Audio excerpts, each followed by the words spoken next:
and the এটি কোনো ধর্মীয় সংঘাত নয়।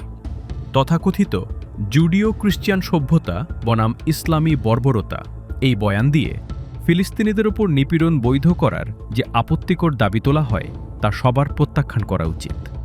এই ধরনের বয়ান মূলত এই সংঘাতের সমাধানকে অসম্ভব করে তোলে এবং বিশ্বজুড়ে বিভিন্ন সম্প্রদায়ের মধ্যে দায়িত্বহীনভাবে উত্তেজনা ছড়িয়ে দেয়।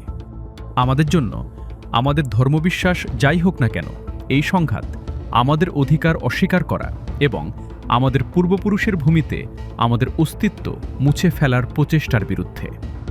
এই সংঘাতের সমাপ্তি ঘটবে দখলদারিত্বের অবসানের মাধ্যমে এবং আমাদের অধিকারের স্বীকৃতি ও আমাদের রাষ্ট্রের স্বাধীনতার মাধ্যমে। আন্তর্জাতিক বৈধতার উপর ভিত্তি করে তৈরি দ্বিরাষ্ট্র সমাধানই সামনে এগিয়ে যাওয়ার একমাত্র পথ। সেই শান্তি কেবল সমমর্যাদা সম্পন্ন পক্ষগুলোর মধ্যেই সম্ভব। নিপীড়ক ও নিপীড়িত, দখলদার ও দখলকৃত অথবা শাসক ও শাসিতের মধ্যে শান্তি হতে পারে না।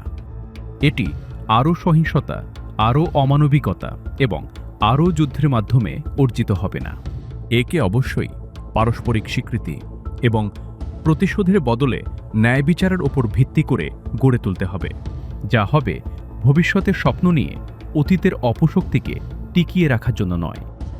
not a perpetuation of the evils of the past.